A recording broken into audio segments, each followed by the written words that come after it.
வணக்கம். ஜனநாயகன் திரைப்படத்திற்கு censor board வந்து சர்டிஃபிகேட் கொடுக்காம வேண்டுமென்றே தாமதப்படுத்தியிருக்கிறாங்க. நடிகர் விஜயோட படம் வந்து பொங்கலுக்கு வெளியாகக்கூடாது அப்படின்னு தாமதப்படுத்தியிருக்கிறாங்க. இதுக்கு வந்து ஏராளமான பேர் கண்டனம் தெரிவிச்சிருக்கிறாங்க. நடிகர் ஜெயம் ரவி கண்டனம் தெரிவிச்சிருக்கிறாரு, சிலம்பரசன் கண்டனம் தெரிவிச்சிருக்கிறாரு, டைரக்டர் கார்த்திக் சுப்புராஜ், வெங்கட் பிரபு, மாரி செல்வராஜ், ரஞ்சித் இப்படின்னு திரைத்துறையில் இருந்து ஏராளமான பேர் வந்து நடிகர் விஜய்க்கு ஆதரவாக குரல் கொடுத்திருக்கிறாங்க. ஜனநாயகன் திரைப்படத்தின் மீது ஒரு ஜனநாயக ரீதியான ஒரு போரை வந்து பாஜக அரசு, மத்திய அரசு வந்து தொடுத்திருக்கு அப்படின்னு சொல்லிட்டு. ஆனால் இது குறித்து வாய் திறக்காதது யாருன்னு பார்த்தீங்கன்னா இந்த திரைப்படத்தில் நடித்த நடிகர் விஜய். அவர் இது வரைக்கும் வாயை திறந்து பேசலை. இதுக்கு காரணம் யாருன்னு சொல்லலை.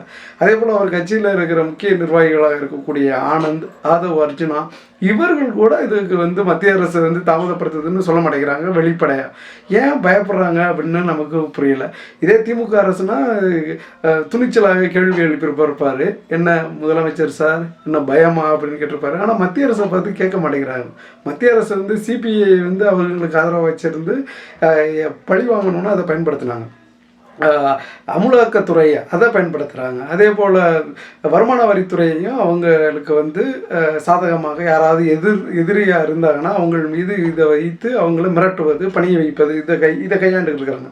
தற்போது திரைத்துறையிலையும் அவங்க வந்து அவங்களோட கைவரிசையை காட்டிட்டாங்க. இதையும் அவங்க கண்ட்ரோல் பண்ணுறாங்க அப்படிங்கிறத தான் நம்ம பார்க்க வேண்டியதாக இருக்குது. இவ்வளோ நாட்களாக சென்சார் போர்டுங்கிறது ஒரு தனி அமைப்பாக இருந்துச்சு. இப்போது நடிகர் விஜயோட படத்தை வந்து வெளியிடக்கூடாது, அவரை எதுக்கோ டிமாண்ட் பண்ணுறதுக்காக இந்த மாதிரி மிரட்டுறார்களா, இல்லை அவரை வந்து பணிய வைப்பதற்காக இப்படியெல்லாம் நெருக்கடி கொடுக்குறார்களா அப்படிங்கிறத வந்து நடிகர் விஜய் வாய் திறந்து சொன்னால் தான் தெரியும். சினிமாவில் தான் ஹீரோவுக்கு பதிலாக ஹீரோ வந்து பில்டப் கொடுப்பாங்க. ஆஹா ஹீரோ இப்படி இருக்குது. அவர் பேச மாட்டார்.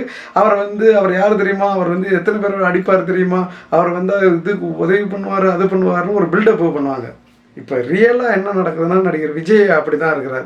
சினிமாவில் எப்படி ஹீரோ அமைதியாக இருப்பாங்களோ அவரை சுற்றி வில்லன் பேசுவான், காமெடியன் பேசுவாங்க, ஹீரோயின் பேசுவாங்க, எல்லாம் பேசுவாங்க. அவர் ஹீரோ பேச மாட்டார். அதே போல் தற்போது விஜயும் அமைதியாக இருக்கிறாரு. அவர் வந்து உண்மையை சொன்னால் தான் எல்லாருக்கும் தெரியும் என்ன காரணம், ஏன் இந்த படத்துக்கு கொடுக்க மாட்டேங்கிறாங்க அப்படின்னு சொல்லிட்டு. வாய்ப்பில்லை ராஜா, வாய்ப்பு கிடையாது.